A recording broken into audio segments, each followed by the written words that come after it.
नमस्कार, स्वागत आप सभी का। ग्लोबल अड्डा आप देख रहे हैं और मैं हूं आपके साथ पुनीत मिश्रा। हजारों ख्वाहिश है ऐसी कि हर ख्वाहिश पे दम निकले, बहुत निकले मेरे अरमां फिर भी कम निकले। बात हम कर रहे हैं फ्रांस के प्रेसिडेंट इमैनुअल मैक्रों की। यूएन में जिस तरीके से उन्होंने घेरना शुरू किया और यूएस प्रेसिडेंट को जिस तरीके से अपने अंदाज में जवाब दिया, उन्होंने कुछ कहा तो उसका जवाब वो देते हुए नजर आए। तो क्या ख्वाहिश रखते हैं इमैनुअल मैक्रों, इसी के बारे में आज हम समझने वाले हैं। और मेरे साथ मेरे सहयोगी अंकुर त्यागी मौजूद हैं। सीधे उनके पास चलते हैं।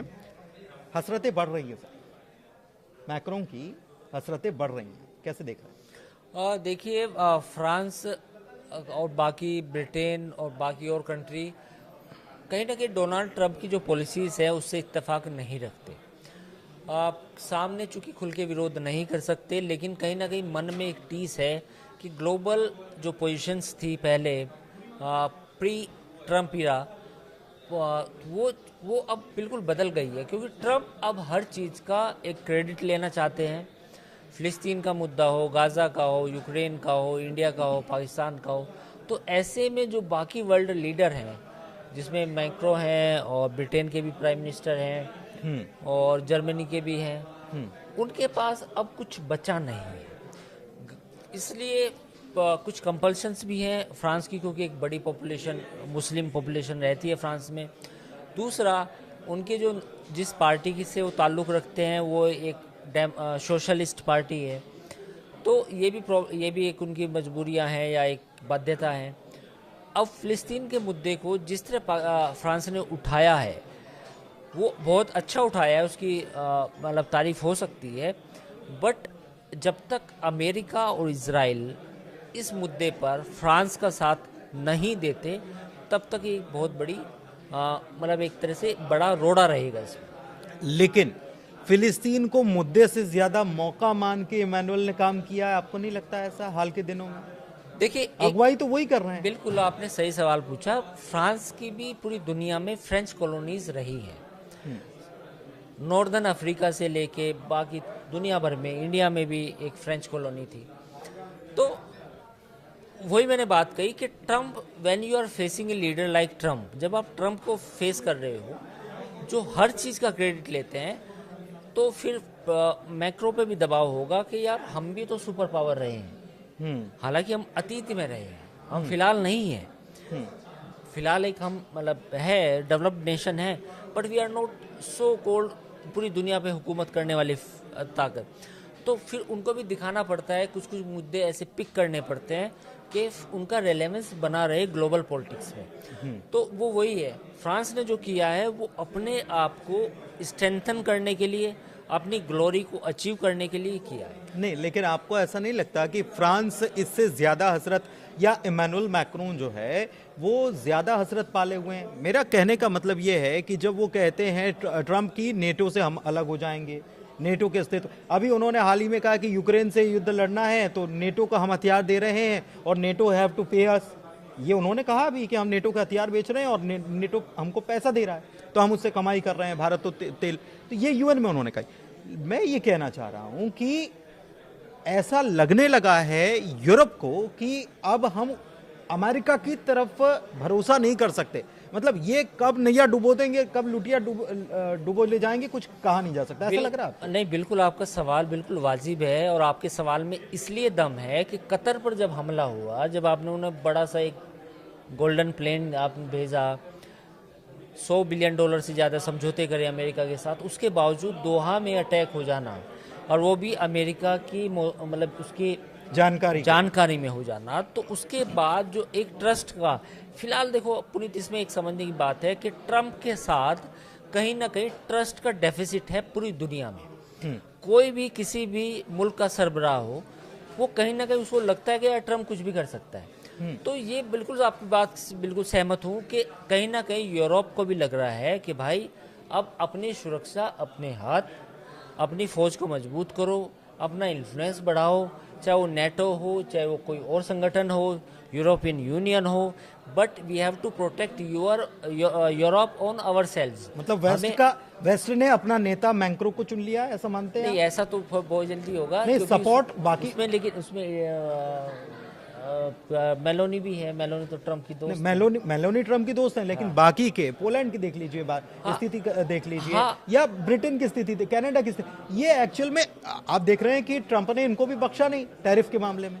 हाँ, बिल्कुल ये बात आपकी सही हो सकती है कि कहीं ना कहीं जो यूरोप है, यूरोप की अगर हम बात करें तो यूरोप में फ्रांस अगुवाई करता हुआ नजर आ रहा है। ये मैं बिल्कुल आपकी इस बात से कहीं ना कहीं लीड कर रहा है। जर्मनी उस तरह से नहीं कर रहा। ब्रिटेन ने कोशिश कर रहे हैं, लेकिन वो ब्रिटेन उस तरह से ब्रिटेन सेकंड पोजीशन पे लीड कर रहा है, ये कह सकते हैं। हाँ, सेकंड पोजीशन सेक्रेटरी के लिए शायद वो लड़ रहा है। हाँ, लेकिन पोलैंड और बाकी मुल्क जो हैं वो इस बात को मान के चल रहा है कि अब यूरोप का भी आपको एक यूरोप में प्रासंगिकता उसकी रहना चाहिए। मतलब यूरोप में जो पुनर्जागरण हुआ था, हाँ, तो वो दोबारा करने की जरूरत है। अच्छा, एक चीज कि हसरतें अपनी जगह, मैक्रों की अगर हजरतें हैं कि वो लीड करें, ठीक है, लेकिन वो इतनी क्या जिम्मेदारी संभाल पाएंगे, ये एक मेरा बड़ा सवाल है कि वो क्या जिम्मेदारी संभालने की पोजीशन में हैं क्या अभी। नहीं, देखिए, अगर ट्रम्प का रवैया ऐसा रहा, अगर जैसे यूक्रेन और रूस के बीच में जो लड़ाई जंग है वो नहीं ख़त्म हुई, कुछ जंग बढ़ गई, तो फिर एक अलग हालात होंगे। लेकिन अब रूस यूरोपियन जो यूरोप है वो सोचने लगा है कि भाई अब हमें अमेरिका पे डिपेंड नहीं होना, हमें अपनी सुरक्षा करनी है। क्योंकि यूक्रेन का युद्ध 2.5 साल से चल रहा है, 3 साल हो गए। इतना लंबी लड़ाई अगर कभी यूरोप के किसी कंट्री में हो जाए रूस की, तब क्या होगा? क्योंकि रूस उनके मुहाने पे खड़ा है। तो मुझे लगता है कि आने वाले समय में जो यूरोप है वो अपनी सुरक्षा के बारे में जरूर सोच रहा है, जरूर चिंतित है, और अमेरिका पर अब वो डिपेंड नहीं होना। अमेरिका पर डिपेंड भले ही ना होना चाहता हो, लेकिन एक मुखिया की भूमिका से अगर किसी को हटाने के ये खेल चल रहे हों तो अमेरिका को खबर तो लग रही होगी। मैं ये इसलिए समझना चाह रहा हूं कि फ्रांस में अभी जिस तरीके का प्रदर्शन हुआ है, सत्ता विरोधी प्रदर्शन, तो ये वहीं का जागरण है या फिर प्रायोजित है? देखिए, प्रायोजित इसलिए है क्योंकि आप समझ रहे होंगे मैं क्या कह रहा हूँ। CIA पूरी दुनिया में जाना जाता है इंटरफेरेंस के लिए। अभी नेपाल में जैन का प्रोटेस्ट हुआ, उससे पहले बांग्लादेश में हुआ, श्रीलंका में हुआ, आपके चारों तरफ हो चुका है, यानी कि इंडिया की तरफ। इटली में भी चल रहा है, इटली में भी फिलिस्तीन के नाम पर चल रहा है, लेकिन चल तो रहा है। हाँ, चल तो रहा है।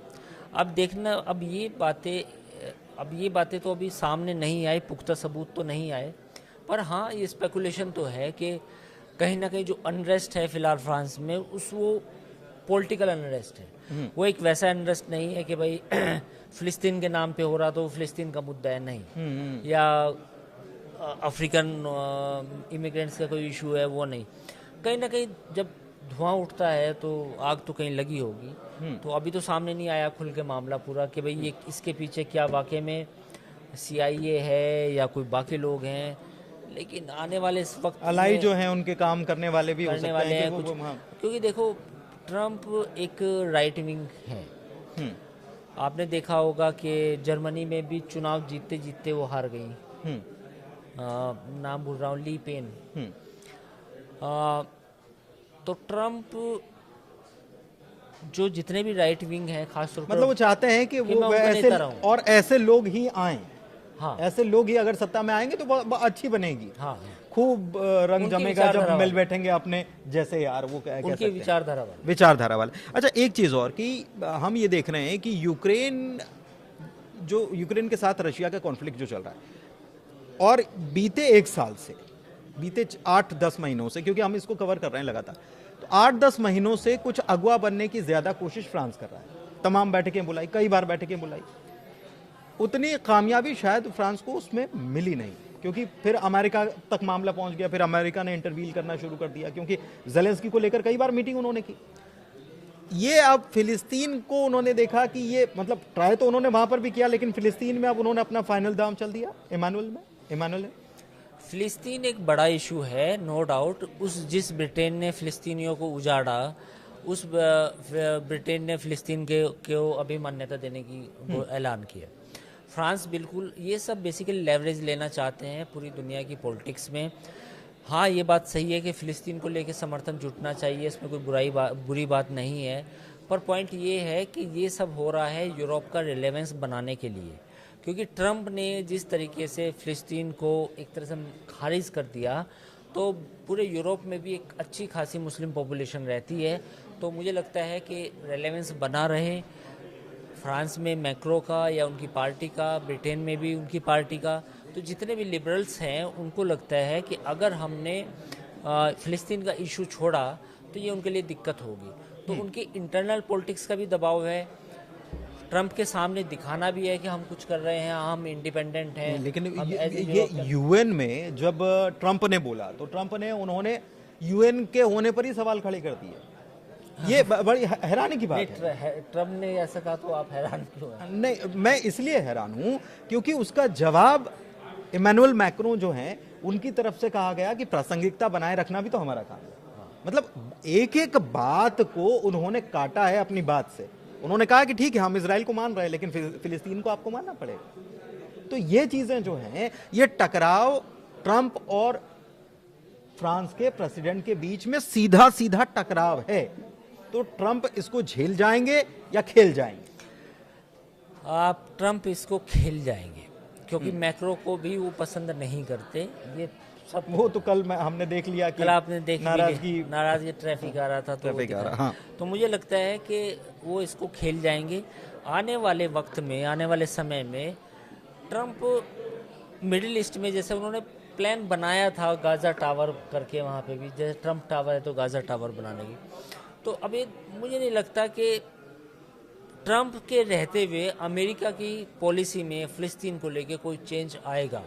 फ्रांस, ब्रिटेन तमाम कोशिशें करेंगे, उनको करनी भी चाहिए, लेकिन अमेरिका और इजराइल नहीं मानेंगे, ये भी सच है। लेकिन अभी मैं वाइंड अप का टाइम हो रहा है, लेकिन फिर भी मैं आपसे ये समझना चाह रहा हूँ, हाल ही में अभी जो ट्रंप ने मीटिंग बुलाई अरब देशों की, उसमें पाकिस्तान भी मौजूद था। कल की मीटिंग का अपडेट बता रहा हूँ।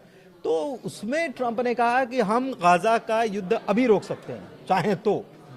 दूसरी तरफ वहां पर वो यूएन में क्या कह रहे हैं? यूएन में वो कह रहे हैं कि हम तो इजराइल को पूरा सपोर्ट करेंगे।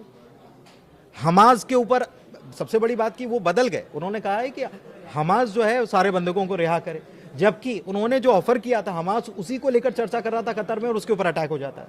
तो ये एक मुंह कई बातें हो रही ना। ये तो नहीं, ये स्टैंड जो है ये कहाँ स्टैंड करेंगे ट्रंप दुनिया के सामने? ये तो देख रही है ना दुनिया। स्टैंड कहाँ कर रहे हैं ये बताओ। ये तो उनके हाथ से फिर चीजें फिसल रही हैं, खेल कैसे सकते हैं? तो नहीं, मैंने कब कहा कि खेल में जीतेंगे? खेल में जीतना एक अलग बात है, लेकिन खेल तो करेंगे ना। खेल तो सबके साथ खेल रहे हैं वो। रूस पुतिन को कहा कि जंग खत्म हो जाएगी, खत्म हुई? पुतिन मेरे दोस्त हैं, नहीं हुई। अलास्का में B-2 बॉम्बर से सलामी भी दी गई। दोस्त हैं, और उसके बाद फिर बोल रहे हैं यूरोप के देशों को कि आप उनके प्लेन्स को मारो। आप प्लेन्स को मारो। पहले B-2 बॉम्बर से सलामी दी गई और कहा पुतिन मेरे दोस्त हैं, और अब क्या हो रहा है? तो खेलने का मतलब ये है। उस किताब का अगला पार्ट जिसका आपने सुबह आशीष के साथ चर्चा की, उस आपने कहा कि how to make a deal, उन्होंने बुक लिखी है, उसका अगला पार्ट अब वो इन चीजों से सीख कर लिखेंगे। लेकिन मुझे लगता है कि आई थिंक इसका जवाब हमें मिलेगा 1-2 साल के बाद। ये मेरा एनालिसिस है व्यक्तिगत, ठीक, कि ट्रंप कितने सफल हुए या दुनिया के सबसे असफल राष्ट्रपति हुए।